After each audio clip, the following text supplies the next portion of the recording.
দর্শক সরাসরি স্বাগত জানাচ্ছি মিরপুর শেরেবাংলা ক্রিকেট স্টেডিয়াম থেকে। আমরা যদি জানিয়ে রাখি বিপিএল এ আজকে ঢাকা পর্বের প্রথম ম্যাচে চট্টগ্রামের কাছে হেরে নোয়াখালীকে বিদায় নিতে হচ্ছে এবারের বিপিএল থেকে। আমরা যদি জানিয়ে রাখি সর্বোচ্চ 2টি ম্যাচ কিন্তু আসলে তারা জিতেছেন নোয়াখালী। তবে আরও একটি ম্যাচ রয়েছে, তবে আসলে কোনোভাবেই নোয়াখালীর কোয়ালিফাই করা বা দ্বিতীয় যেই কোয়ার্টার ফাইনালে যে খেলা, সেই খেলা কিন্তু আসলে হবে না, কারণ নোয়াখালী কিন্তু আসলে আজকে ম্যাচ হারাতে কিন্তু আসলে একেবারেই বিদায় হয়ে গেছে। এখানে আমরা কয়েকজন নোয়াখালীর ভক্তদের সাথে কথা বলবো। কেমন লাগতেছে? ভালোই লাগলো। হারছে তো ভালো লাগতেছে। আজকে হেরে আসলে বিদায় বলা যায় বিপিএল থেকে। ইনশাআল্লাহ সামনে এটা ফার্স্ট তো, ইনশাআল্লাহ সামনে থেকে নোয়াখালী ভালো করবে। এখন আমাদের অনেকই আশা ছিল নোয়াখালীর উপরে, প্রথমবার তো তাই আশাও কম, হতাশা। পরের থেকে ইনশাআল্লাহ ভালো হবে, নোয়াখালীর উপর আশা করি ভালো হবে। নোয়াখালী বিভাগ চাই। আচ্ছা, আপনারা কি আসলে এই বিপিএল এ আসলে নোয়াখালী যদি ভালো একটা জায়গায় যেত তাহলে কি আসলে আপনারা বিভাগের যে দাবি সেটাকে আসলে বড় সড়ো করতে পারতেন কিনা? অবশ্যই পূরণ হইতো ওই দাবিটা। যদিও আমাদের বিভাগ আমাদের মানে অন্য জায়গায় অন্য জেলা মানুষ আমরা, তো মানে সবাই মিলে একসাথে গর্জন করতাম যে নোয়াখালী বিভাগ চাই, যদি জিততো। আর যেহেতু হেরে গেছে কিছু করার নেই। বিভাগ লাগবে না, হারলো নোয়াখালী, জিতলো নোয়াখালী, বিভাগ লাগবে না। কেন বিভাগ লাগবে না কেন? আসলে কি বলবো, দর্শকের মনটা আসলে খুব মানে ছোট হয়ে গেছে, তো যার কারণে কষ্টে।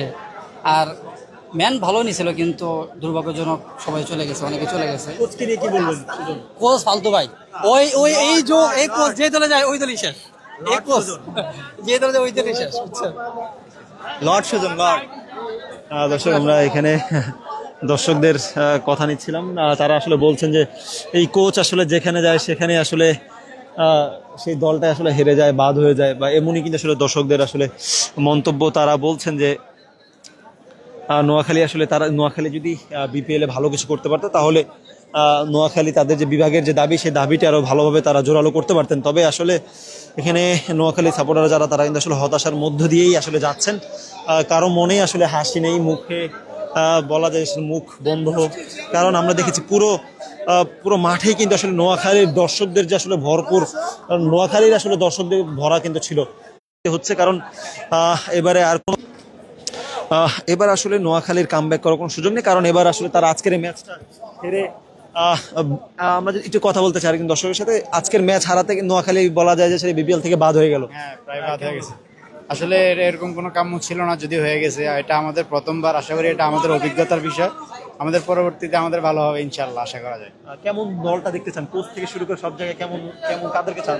যেহেতু নতুন, সেই সুবাদে আসলে অ্যাকচুয়ালি পারফেক্ট হয়নি, যদিও মনে হচ্ছে এমন।